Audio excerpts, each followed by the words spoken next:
Oba ab'emmotoka benkana 110 bano bo bebakwatibwa nga bavuga ate ne bayisiza speed eziragiddwa ku nguudo oba kwabo abali bavuga endiima. Bo 16 bano bakwatibwa nga banywedde ku mwenge ate nga bavuga. Ate 32 bano bebakwatibwa nga bavugisa ekimama ku nguudo ez'enjawulo naddala abo abavuga nga bayisa obubi, abavuga nga bayisa naddala ng'emmotoka weziri nnyingi mu maaso oba ne bayisiza ku bifo ebyo yali tebikkirizibwa okuyisizamu.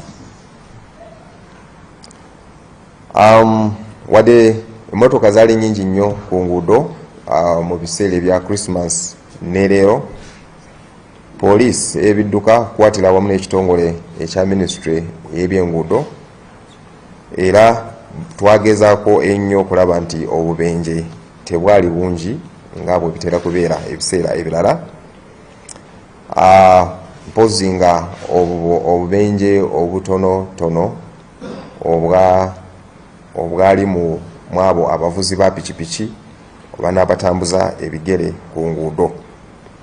Ate n'obubenje ku bwabaawo kwabo ab'emmotoka buno bwaviira kwabo abavuga nga bakulatira emmotoka ezibabeera mu maaso okumpi ennyo abataalekangako ka distance makati w'emmotoka gy'oli mu kuvuga n'emmotoka ekuli mu maaso. So nti obubenje bwe twasinga okufuna obwo bwaviira ddala ku mmotoka okugoberegana kumpi ennyo ng'oba nga tetuleseeko ka distance. Era ku ebyo ebintu ebyakolebwa poliisi n'ekitongole ekya ministry ya by'enguudo mwalimu okwenforcinga oba twateeka amaanyi ennyo ku bintu nga route charts. Route charts zino zaatuyambanga okwavoidinga abo abavuga nga edda ne batambula engendo mpanvu ate ne bakomangawo. So ebyo byonna tebyabaawo olw'eyo enforcement eyali ey'amaanyi ennyo ate n'okwenfasizinga ku driver badges mwabo abavuzi ba buses naddala. Era bino tetwabikola ffekka naye okukwatira wamu n'abantu abalala abatuyambako okulaba nti bino bikoleddwa mwabo abali batambula nga bagenda mu ssekukkulu ate nga n'okukomawo naddala aba media mwebale nnyo omulimu gwe mwakola naddala bwe kyatuuka mu kusensitizinga oba n'okusomesa nti message zaffe ezatambula ennyo olw'amaanyi gammwe aba media. Era ebintu nga driver badges ne route charts nabyo ng'omwaka guno gujja bijja kubanga nabyo bigendera ddala eri abo abavuzi ba kamunye oba ne coasters. Tebijja kusigala mu buses zokka naye tuli mu kuteekako amaanyi n'ekukwatira wamu n'ekitongole ekya Ministry of Works and Transport okulaba nti ebintu ebyo nabyo bikolebwa eri abavuzi ba minibuses oba kamunye ku nguudo. Era nga tumaliriza omwaka guno nga tutandika omwaka omupya, ndaba ennaku tulinayo olw'enkyalooka, tusaba abo abali ku nguudo nga bavuga kikulu nnyo okulaba nti muli balamu, mukole ebyo bye mulina okuba nga mulina okukola okulaba nti muli balamu. Naddala emmotoka nga mugoberegana ku nguudo olina okulekako ka gap, togoberera nnyo kumpi kubanga ebyo byasinga okuleetako obubenje obwe twafunako era bye byaviirako obubenje bwe twafunako ebyo by'okugoberera kumpi emmotoka endala. Musigale buli ndala nga muli ku nguudo ate mubeere begendereza ennyo naddala mwe aba bodaboda ate abaagala okusanyuka ennyo ne muvuga obubi pikipiki zammwe ne muvugisa ekimama ku nguudo, ebyo tetujja bikkiriza ate nawe manya nti mu kubikola obulamu bwo toba safe. So mukole ebyo bye mulaba nti tebibateeka ku bunkenke okufuna obubenje, so ng'okusigala nga ffenna tuli balamu okulaba nti tuli bulungi ffenna. Njagala n'obatangaaza eri oluguudo olwe ku Northern Bypass olugenda okuba nga lukolebwa wetwogerera bali mu kutandika ate oluguudo luno olujja kubeera affected luli makati we Busega ne Kisasi.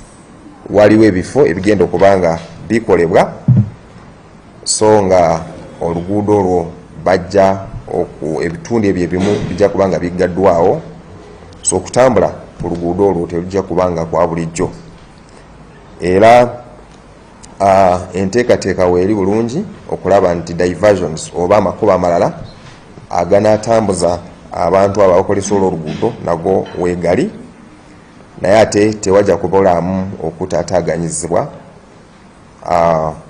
naye traffic ejja kubaawo oba abapoliisi okuba nga balungamya ebyentambula ku luguudo lwe lumu. Era tusaba abantu okubeera bagumiikiriza era bampisa ennyo ate n'okugoberera byonna ebinaabanga bibalagiddwa eri abanaabeera ku luguudo olwo. So oluguudo luno ng'abalala bwe badde nga balowooza tebajja kulugalirawo ddala, mulaba ziri lanes bbiri, so lane emu ejja kusigala ng'ekola nga bwe bakola ku lane endala, naye ate nga flow oba entambula tejja kubeera nga bulijjo bwe badde. Era tusaba bw'oba olina ekiri agent kyogenda okukola oba kyogenda okukola naddala abo abagenda ku kisaawe okukwata ennyonyi, muyinza obutakolesa eyo, muyinza okukolesa amakubo amalala aganaabanguyira okutuuka eyo gye mugenda. Okufuna ebiwengera ku ekyo oba ebikwatagana ku ekyo kye kimu, mujja kubanga mukontaktinga akulira ebya communications mu ministry eya works and transport, ye mukulu Sempebwa Alan, era nsaba bbawo enamba ye muyinza omukubira kumubuuza ebyo ebisingako eri 0782 59 75 17. Tubaagaliza omwaka omulungi ogwa 2025. Mwebale nnyo, mwebalire ddala.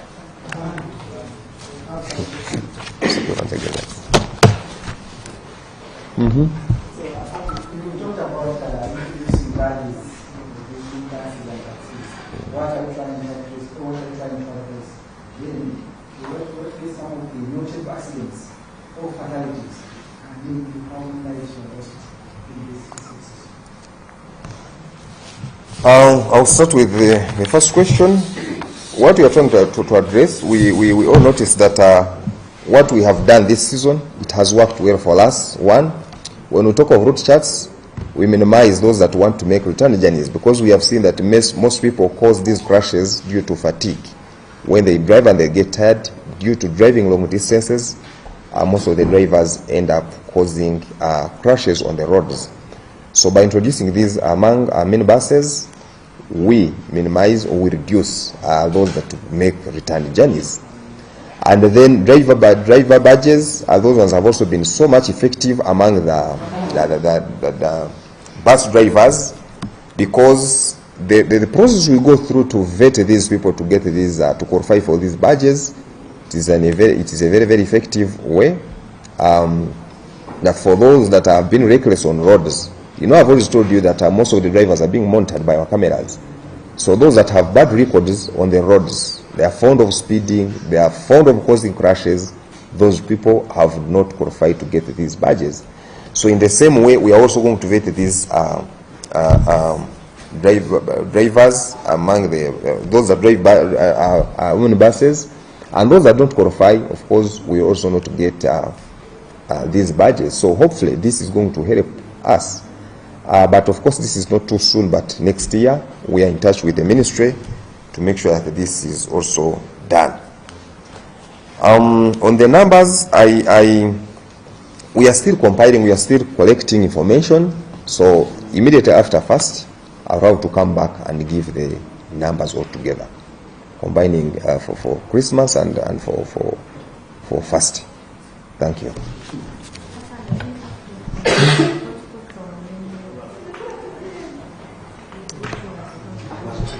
That road was opened. It is now free, and vehicles, traffic is moving normally. Wandikyagedde mu Luganda. Okuleeta driver badges mu abo abavuga kamunye oba minibuses kijja kutuyamba nnyo kubanga tulabye ku ebyo bye tukozeeko mu abo abavuga buses biyambye nnyo mu season eno okukendeeza naddala ku bubenje. Ekisookerwako nti ezo driver badges tetumala gazigaba, tuziwa abo be tumala kukebera bulungi, ne twekebejja ne tulaba nti balina discipline oba balina mpisa bwe babeera ku nguudo.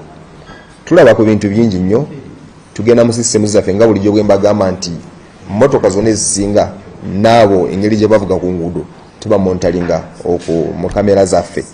So abavugisa ekimama, abavuga speed ne baviolating oba speed eziragiddwa ku nguudo, abazze nga bakola obubenje era nga mu bavuzi ba buses abo bonna tebafuna ezo badges. So nti kino nakyo nekitambula nekigendamu abo abavuga taxis kijja tutuyamba nnyo kubanga tulabye nti ebiseera ebisinga obubenje buno obusinga buviira ku neeyisa y'abagoba b'ebidduka bino. So abo ab'empisa embi, abavuga obubi, abaviolating amateeka g'okuddo wadde nga bagamanyi, abo bonna badges zino ojja kuba nga ziba eliminatinga. Route charts nazo zituyamba nti ebiseera ebisinga abantu abamu abakola obubenje ku nguudo kiva mu kuvuga nga bali tired oba bakooye. So zino charts zituyamba oli bw'aba avuze olugendo oluwanvu ne tusigala nga tubakebera ku checkpoints zaffe era tetubakkiriza nga bwe twakikola mu buses, tetubakkiriza okuvuga ate ne bakomawo. So kino tusuubira kijja kukolebwa mu 2025 poliisi ng'ekwatidde wamu n'ekitongole oba ne ministry eya works and transport, era kino kijja kutuyamba nga nakyo tukitadde mu abo abavuga taxis. Mwebale nnyo.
And the operational incidents. I would like to welcome everyone from the Christmas break. The Christmas period security situation is what I'm going to give you of incidents, an update on incidents between 24th and the 26th. That's where we collected the data the day before and the day after 25th. The security situation within the country in that period was generally peaceful. There were a number of recorded what we call reportable offenses. Reportable offenses, we mean those offenses and incidents which we feel we must share with the public. And in that period, I've mentioned, we registered the 91 incidents or reportable offenses compared to 110 last year, 2023. reflecting a reduction in the incidents registered by 19. Resulting from the total registered incidents countrywide, 55 lives were lost, 19 suspects were apprehended, and the cases are at different stages of investigations. Out of the 55 lives lost, 12 victims were assaulted. 12 were a result of assaults, and these assaults occasioning death. 3 were hacked to death, 2 drowned to death, 2 were lynched, still to death, 7 were hit using blunt objects, 6 were stabbed to death, 5 committed suicide, 2 were strangled to death, 8 were a result of suspected sudden death. Then 4 lives were lost as a result of rash and negligent acts.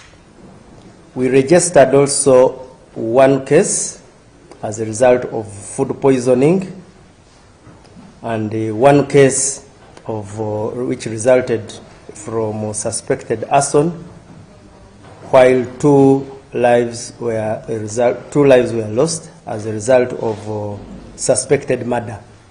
Now, this one is a kind of murder where we have not yet traced the particular cause. I will share a tabulation on our charts. Within the same period, we also had incidents I feel I should just share with you. Excuse me. Some of them we had already shared. Now, before that period, there was a kidnap which had been registered in Chegegwa on 20th in Chihumoro, Chijongobia Parish, Rionza Sub-County. Now, a 4-year-old male juvenile went missing from their home, and when a search ensued, in between somebody called the mother, Kabatoro Angelica, demanding a ransom of 15 million. But the mother reached out to police, and we started carrying out a search. Our teams from Rwenzori embarked using their intelligence capabilities. They managed to land on one of the suspects, Natkunda Ivan. Now, Natkunda Ivan, the highest he could do on the 24th of December, he revealed to us where the boy had been murdered and dumped. So, and also gave us leads to the suspect, or major suspect, or prime suspect, who happened to be Rabajung Robert, commonly known as Kadei. So our police managed to carry out an arrest of Kadei, but in all this operation, the boy was killed, but we have the suspects with us. Then the other incident was also the one which we had shared earlier. Some people were calling me during just even yesterday to give an update about the incident of child abuse which occurred in Chira municipality. Just to recap for a few who may have not got the facts then, that on 27th in Chikoko zone, Namatabasel, Chirinya ward of Chira municipality, we received a a case of aggravated torture of a 4-year-old girl. The alleged perpetrator, whom we have already shared the identity and name, is known as Tumuhire Precious. A video made rounds when she was inflicting unspeakable torture on this juvenile. We managed to arrest her as she was fleeing from Kabale. So we have so far, last night we delivered her to Chira Division, where we are preferring charges of attempted murder and aggravated torture. But of course, procedurally, we shall be given final guidance from the Office of the Directorate of Public Prosecutions. But she will appear soonest. And it was a very unfortunate situation. I know it is generating a debate, which somebody also told me to say something about. The issue of our whistleblowers. There is a catch-22. On one side, a whistleblower is helping you to identify an incident. But on the other side, a life is being lost. So surely, it is our appeal that on top of being a good whistleblower, you can still save a life. Because that life could have been lost. Whereas, somebody was quietly performing the task of capturing a video so as to show it to us. But you see, the end state would have been to save the life. The video or no video, the life is needed and needed alive. Because tomorrow somebody is going to bring us a video of somebody who was tortured to death. And it is going to be a bit ugly on the side of such a person. So that is where I felt we really need to generate a very deep discussion that this kind of incidents, certainly I've been giving my opinion that crime, people really commit crime. And you may not choose for them whether to do so or not to do so. But we need, as a concerted effort, we need to put hands as a nation to prevent some of these occurrences. So that's why we are making this call. Now, I also need to brief you. People have raised concerns about the officer who on the 23rd shot and killed the Semwaka Julius, the police officer, Police Constable Bahati Charles. The hunt is still on, but today we are going to share the photos of Bahati because we know he's hiding within communities so that people have a lookout there and have him apprehended. But we are also on the hunt, and we know and we believe that at some point we shall bring him to account for his actions. So we are going to share that photo. I have them with me. So those were the incidents we needed to talk about between 24th and up to 26th. We shall be also sharing more as we enter into the new year. We shall have our presser on a date we shall communicate. Then I would also wish to share with you one of the most pertinent issues, which is how we are going to regulate the new year. I had earlier shared with you the most critical issues you need to know about the new year is that we are going to have fireworks. We are going to have concerts, prayer sessions. I guess Superintendent of Police Kananura has talked about the return journeys. The other time we were talking about the transport sector, because people go to Christmas, go to villages to have these celebrations. Some come from there to come and have the celebrations in town. Some make travels out of the country, whereas also we receive tourists who come to have enjoyment in our tourist environment. So the transport sector becomes active as we head towards Christmas. Now, as we get out of Christmas, as we are heading towards New Year, the same influx and outflux still comes out. You will find people returning from villages because some of them prefer entering the new year from urban centers, and particularly Kampala and other cities around Uganda.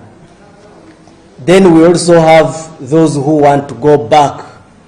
So we're going to have, but I guess he has mentioned, and the traffic regulations which we expect of our people. Now, fireworks. The police force, Uganda Police Force, issued permission to the following licensed blasters to display fireworks: Tomil Fireworks Limited, Quality Lighting Uganda Limited, Fireworks 7000 Limited, Light Africa, Goshen Africa, Extremes Events Services Limited, Skies Frames Uganda Limited, and Fesco Limited. The reason why we mention this is you will get a Mofere who says I'm also a blaster. Now, cross-check with him against these names to ensure that the blaster you are using, I guess people know what I mean by a blaster. Sorry. These are licensed persons who are allowed, because you cannot wake up from your bed on a Monday, on a good day, and you just blast fireworks. No, there must be a professional handler, and these are the ones. So anybody other than these I have mentioned, report him to the nearest police station. Then I would also like to mention that Uganda Police Force also received requests for permission to blast fireworks, and out of all those, we approved 2,900, although more are still receiving their approvals, but they fall within this range. The guidelines we gave during the just some weeks ago still stand. Just for purposes of repetition, let me just repeat them very fast. Advertising. You have to advertise the fireworks display in both electronic and print media, especially the local radio stations and newspapers before the display.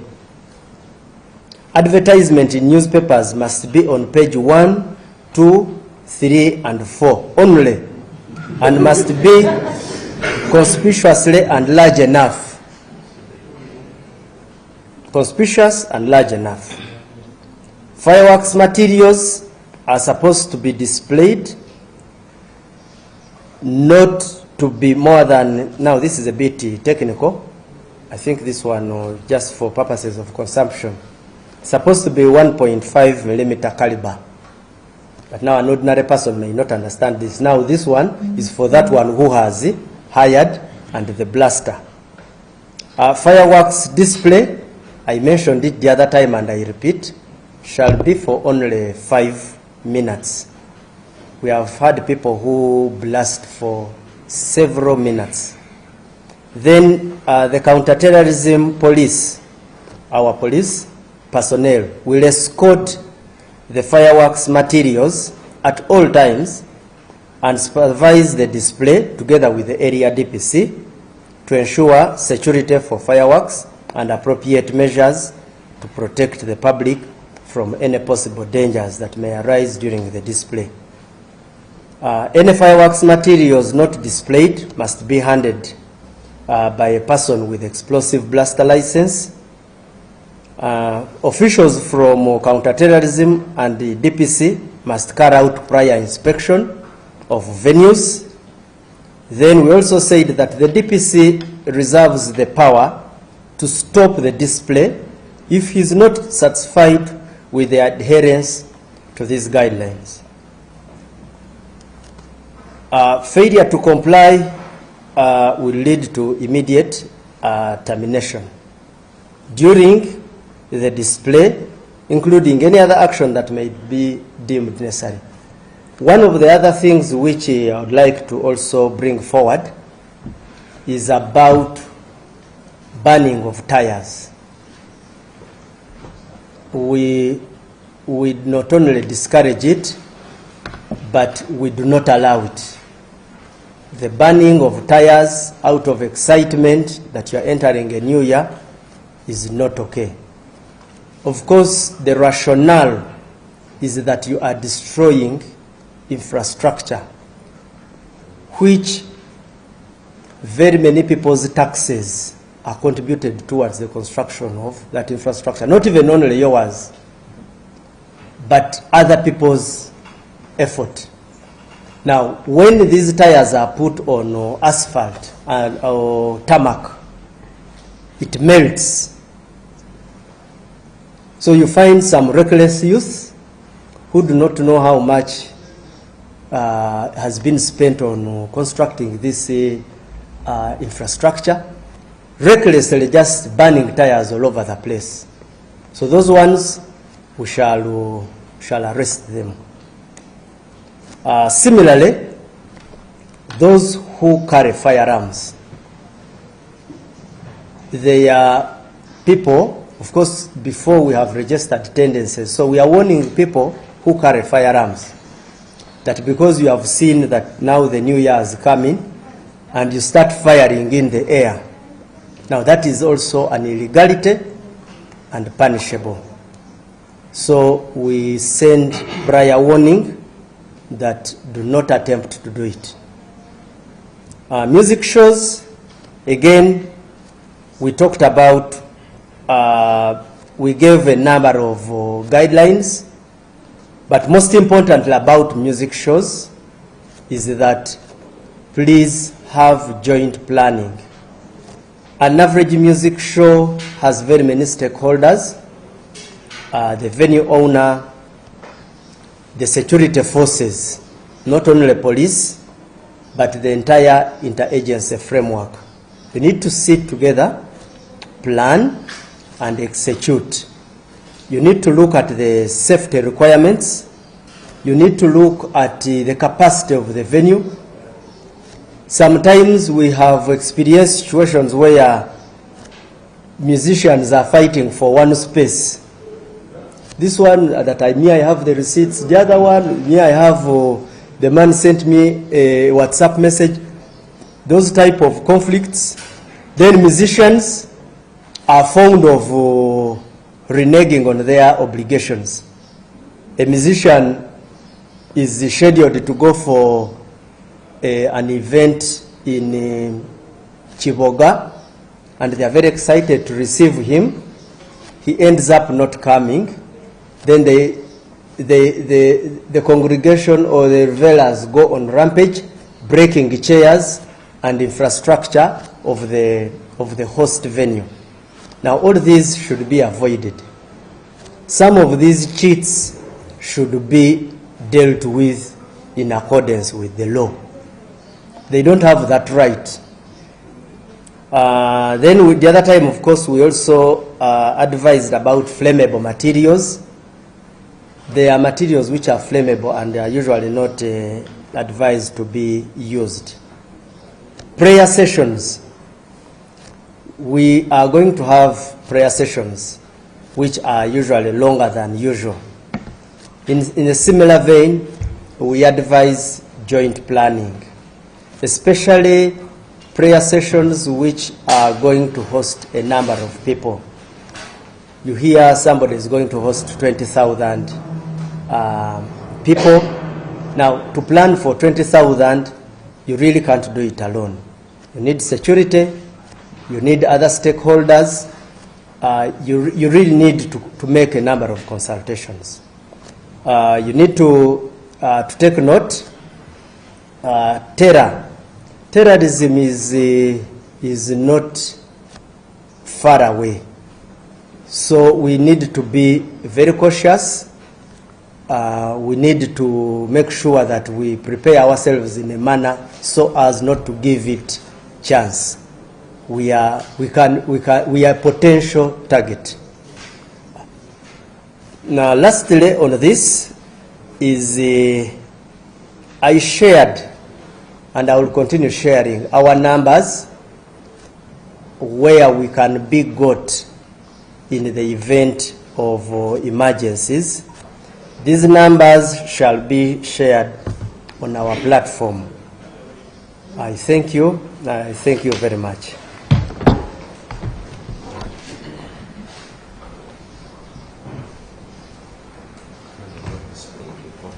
Pardon?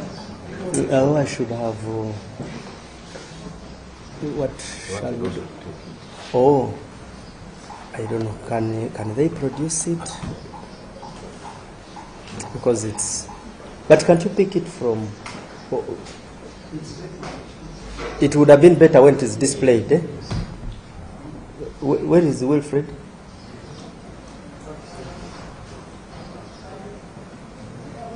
But it's going to be a process, surely. Maybe what I can do, I will print it, and then before I leave, I share it. I guess we can do that. Yes. No, but the challenge, he has no soft copy of what I am.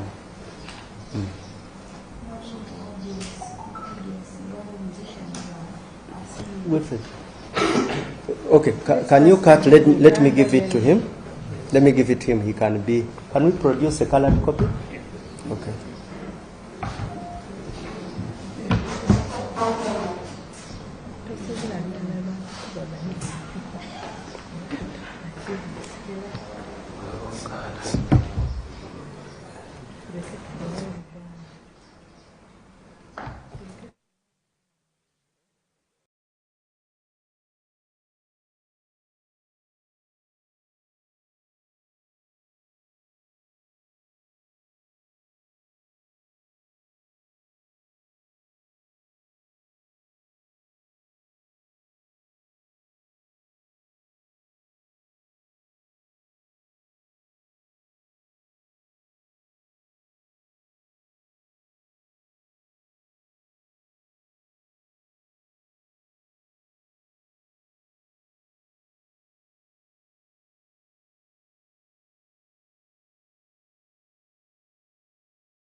Okay, so we can proceed. Mwasuze mutya mwena batuuliriza nabatulaba. Twagala okubakulisaayo mu kiro ekikulu ekya Christmas, naye ennaku endala zikyagenda mu maaso eza New Year. Twagala okubatuusaako brief nga police mu nnaku ze twayiseemu okuva 24 paka 26 n'ennaku endala tujja kuba tubawa brief zaazo naye twagala obatuusaako nti mu nnaku ezo waliwo security situation teyali mbi nnyo okugeraageranya naye twaregisteringa incidents 91 naye bw'ogeraageranya omwaka oguwedde twaregisteringa 110 91 gy'emisango gye tugamba egirimu ekinyusi nti guno gwo gwetaaga waliwo n'obulala bubeera eyo ono yalwanye bano beesiseeko akasimu bayombye gibeerayo eyo naye emisango gye tuwulira nti mu lulimi lwaffe olwa CID tugiyita reportable offenses era nga tusharinzeeko namwe 91 oba mugumu kati nga wano mu misango gino twafiirwa abantu 55 naye nga mu 55 omwo mu misango egyo 16 abaza emisango twabakwata era nga bali kuwozesebwa mu misango egyo abantu 55 abaafa 12 baafa lwa assault nga either baba balwanye oba oli nga bamukubye so awo twafiirwa abantu 12 then waliwo abantu 3 mu luzungu tukiyita hacking to death oyo nga bamutemye so mu nnaku ezo nga 3 batemebwa then 2 babbira mu mazzi ne bafa then 2 bo babakuba kyetutera okuyita mob action abantu bwe bakugwira nga bakutebereza okuba oba omubbi oba ki naye nga oli muziwa nga bakutebereza musango ne bakukuba ne bakutta awo twaregisteringawo 2 then abantu 7 bano babakuba mu luzungu tutera okukiyita blunt object muntu najja nakuba nga maybe nakubisa ng'ekiti oba akateyimbwa so bano nabo bali 7 then 6 babafumita biso oba bijambia naye nga tukiyita usually stabbing to death so 6 babafumita bufumisi biso 5 be bajja obulamu bwabwe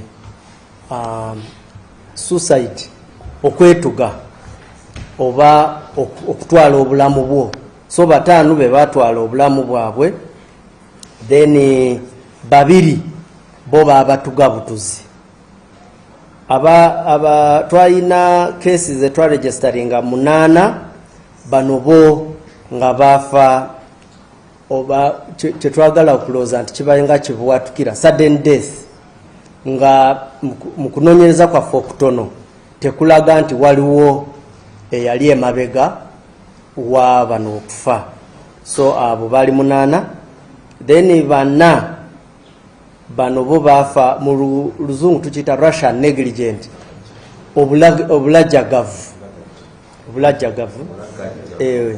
so abo bali 4 usually ojja kusanga nti either bo oba omuntu omulala waliwo atakola kyeyali alina okukola then obulamu bw'omuntu ne bufiirwa then waliwo ono we baawa obutwa obw'omu mmere food poisoning oyo yali omu then omu bamwokyeza mu nju then 2 bafa naye tunoonyereza tuteebereza mada naye nga tetunaba kutuuka ku kyenyini ekyabaawo so nga toto bonna bali incidents zaali 91 era mu kiseera ekyo waliwo cases ezaaliwo naye zino twagala tusharingeko nammwe. Waliwo keesi emu yo yatandika nga 2 Desemba mu kifo kye bayita Kihumuro Kijongobya parish mu Ruyonza sub-county mu Kyegegwa district.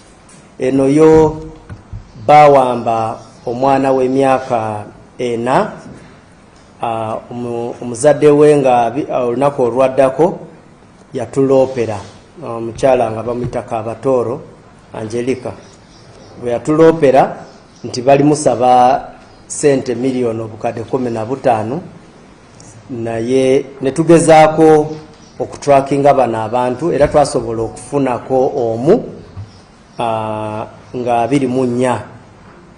Kati 24 bwe twamufuna yatulagirira nti omwana yali amaze okuttibwa ate nti neyamutta yali bamuyita Rwabajungu Robert abanji bwe bamanyinga Kadeideyi. So bano twasobola bonna okubakwata era bano tujja kubatwala mu kooti. So omwana teyalutonda oyo. Twalina ne incident endala eno twali tusharinze namwe ey'omukyala Tumuhirwe Precious we baalaga mu katambi nga atuga omwana ekira. Ono tumuyimbise mukimanyi nti twamukwata ne yali Kabale. Kati jo twamujeeyo ne tumuleeta kira ng'era tugenda mutwala mu kooti. Tusazeewo okumugulako omusango gwa attempted murder ne aggravated torture. Aggravated torture ndoza kutulugumya okw'ekika ekyawaggulu, then ne attempted murder. Attempted murder kugezaako okutwala obulamu bw'omuntu, naye tujja kuba guided by office ya director wa public prosecutions. Naye nga kyenkomesezaawo issue eno tuyina ekintu kyetwagala abantu beerowoozeemu.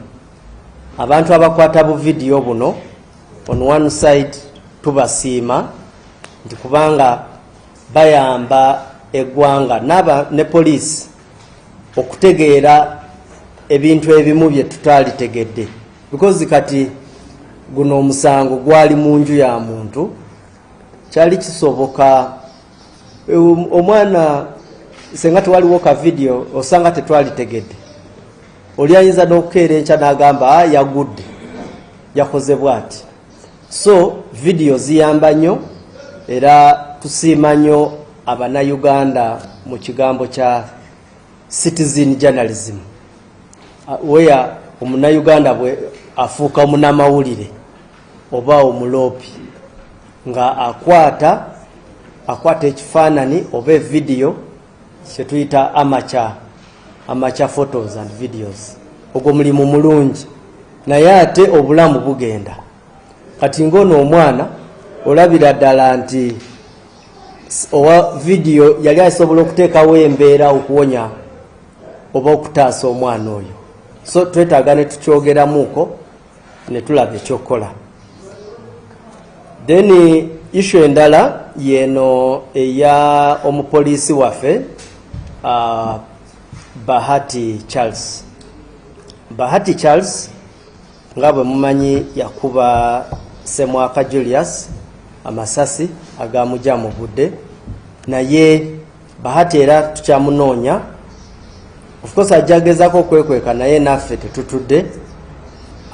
Leero tugenda kusharinga ekifaananyi kye ku mitimbagano n'ekirala mbadde nkitumisiza wano tufune engeri gye tumufunzaamu. Then nga tuvuddemu ebyo tugenda mu mwaka omupya. Ku 31st wagenda kubaawo ebintu bingi. Bwe tunaba tuyingira mukimanyi abantu bagenda kuba ebiriroliro. Weeks eziwedde nali nabawa guidelines ku biriroliro guidelines ezo ze zimu zikyaliwo naye kansooke mbawe amanya gaabo oba companies ze twawadde olukusa.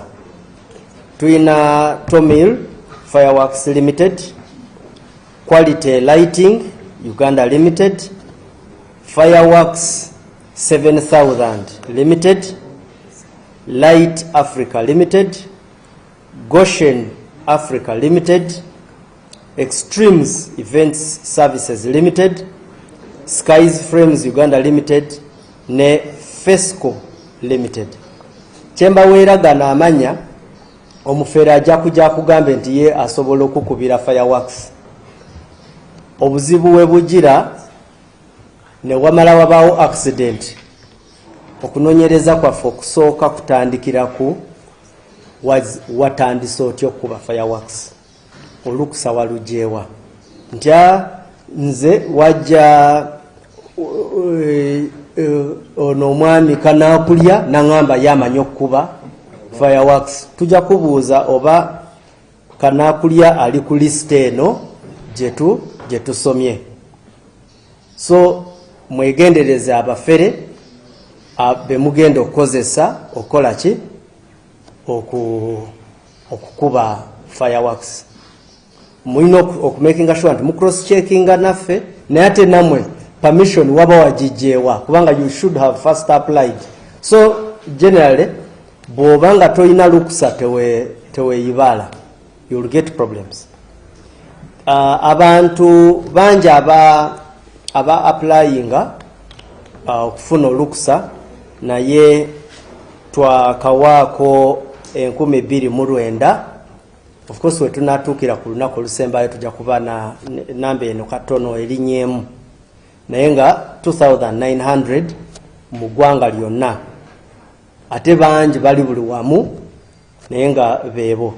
Nga twagamba nti bano bonna balina okwadvertisinga mu mawulire ag'empapula ne local FM stations. Ku mpapula balina kubeera either ku page 1, 2, 3 oba page 4. Empapula pages ezisooka ennya kansuubire bali kifollowinga. Then twagamba nti fireworks ene twala dakiika 5 zokka. Mujja kuba mulaba abantu abagala okulooza nti basobola okuyisa eddakiika zino, ekyo tekikirizibwa.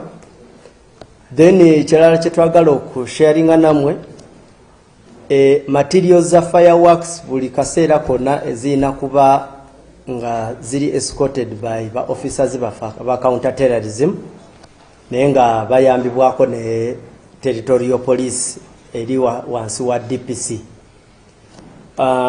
Era nga abantu ababa bazitransportinga baba bali benjogeddeko abayina olukusa naye nga abapoliisi baffe kwe bali era be bazisupervising aba counter terrorism. Mulina okukolegana ne DPC bwasanga ng'ekifo kye mugenda okukoleramu tekiweza bisaanyizo akirizibwa ku stage yonna okustopinga fireworks. Then twagala okwongerako abantu abakozesa ebipiira, abookya ebipiira, emipiira gya motoka tekikirizibwa.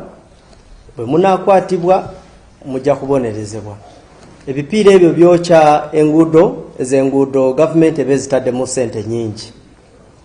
Ezo sente zetaddemu si zizo weka ng'omuwi w'omusolo. Buli muntu aba ayinako share. So oluguudo lw'oyonoona toyina lukusa kulwenoona. So we shall punish you for that.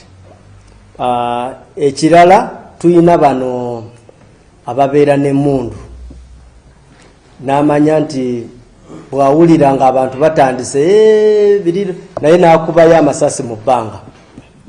Abo nabo tebakirizibwa. It is illegal.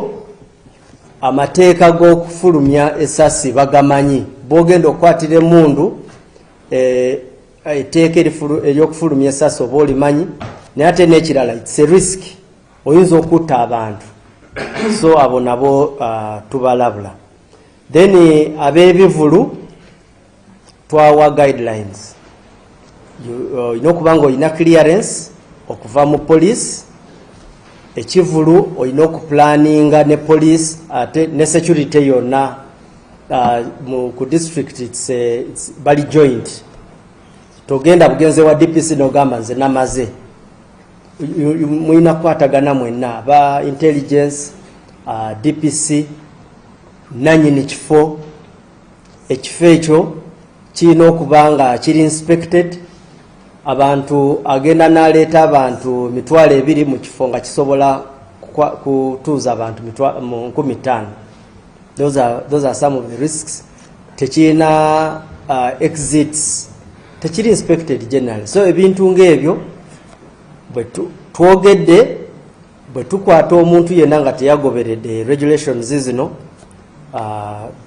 manya nti ekinakutuukako tekijja kuba kirungi. Okuyingiza amacupa tegakirizibwa mu bifo ebirimu abantu abasanyukirwamu abangi bwe batyo. Usually you can use plastics. Then ekintu ekirala kye twagala okusharinga ekirala be bayimbi.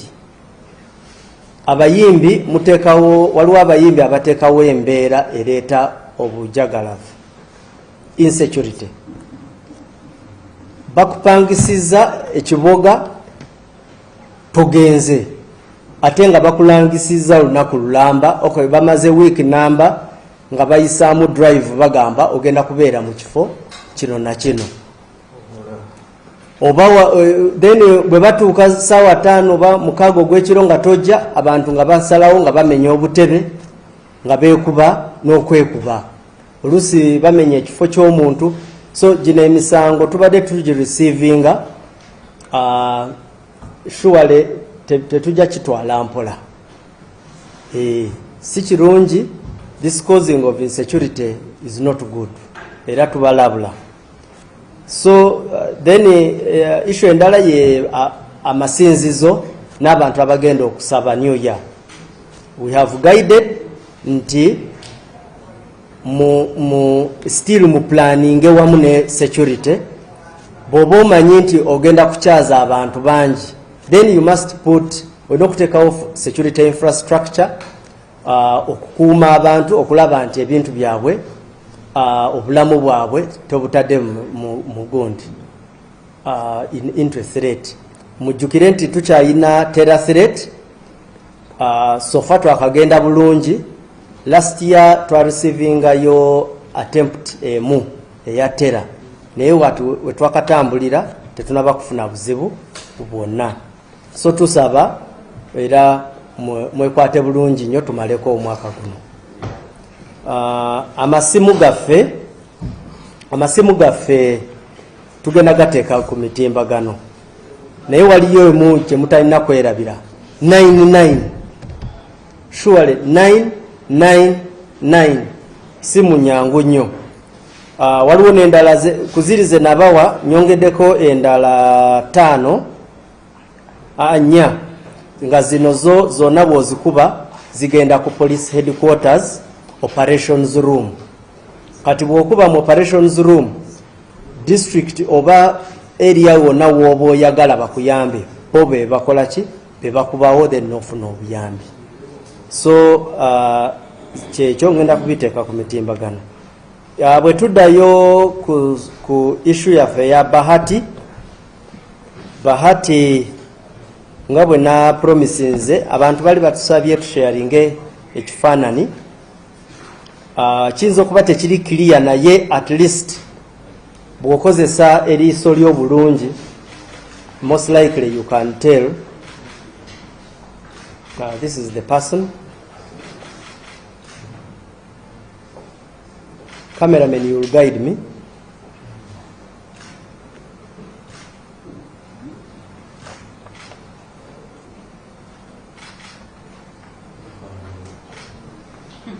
Oh, kole bwenti.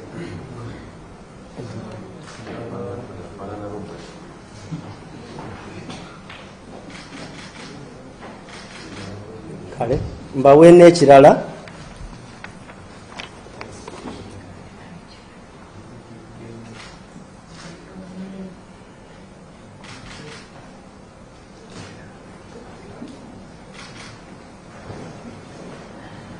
It's okay? Okay.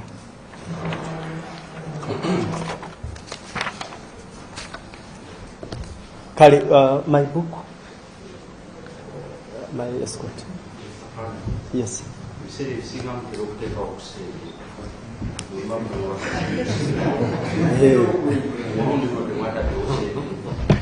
Hey.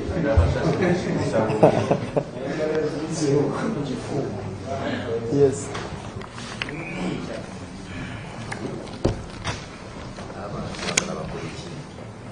Kali, questions or buziza ku kya ssente?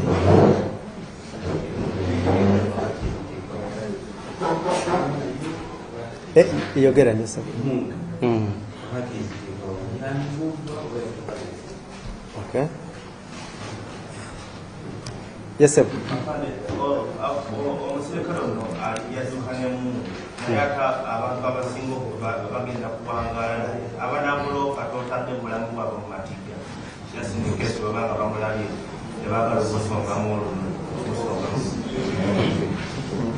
Okay.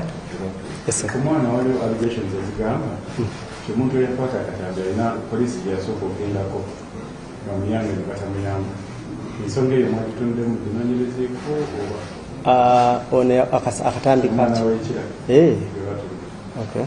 bagamba nti waliwo poliisi gyeyatuukako ne batamuyamba.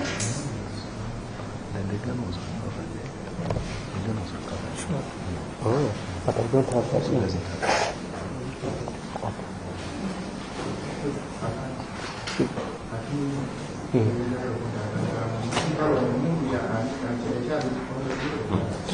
Okay. It's okay. It's okay. It's okay.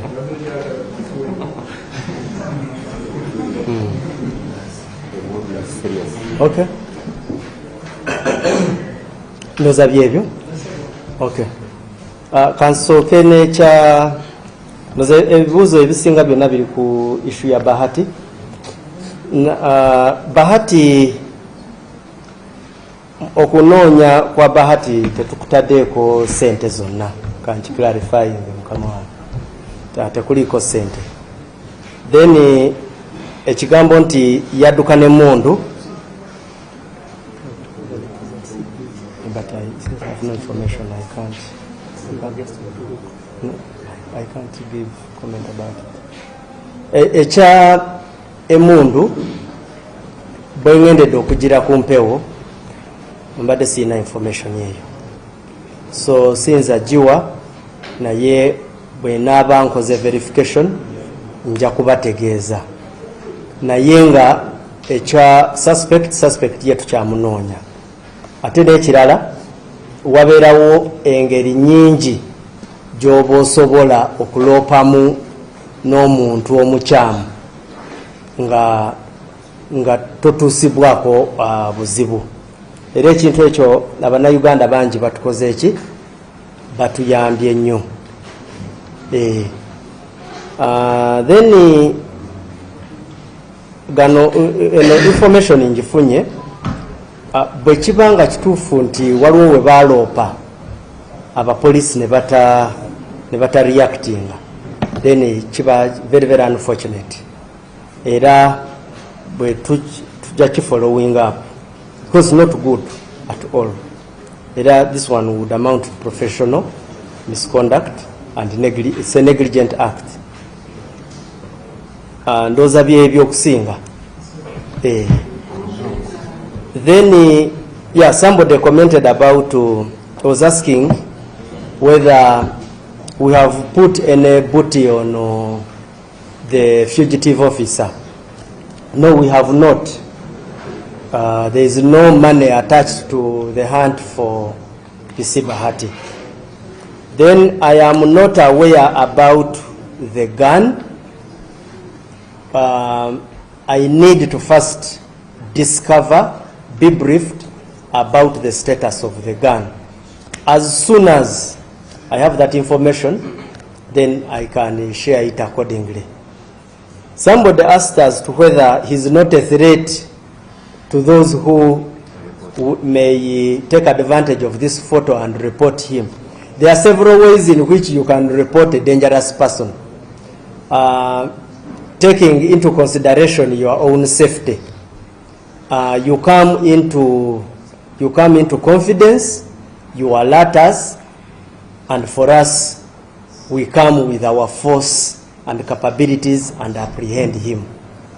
We still appeal to people to do all that they can do to make sure that we apprehend this suspect. Yes, please. Oh, yes. Bahati was attached to the counter-terrorism unit. Yes, please.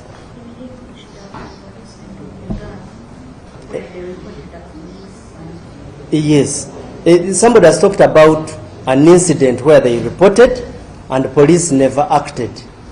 If we can have that information verified, then we shall take it on, because an average police station, once it has received information of whatever kind, it is supposed to pick interest and make sure, one, it verifies that information, it follows it up, and where they find there is reasonable cause, either to arrest, to charge, and to take any action necessary, they take it.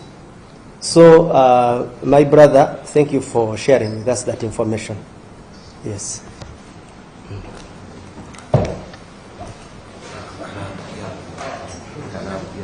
I hope do we have any canopy around us?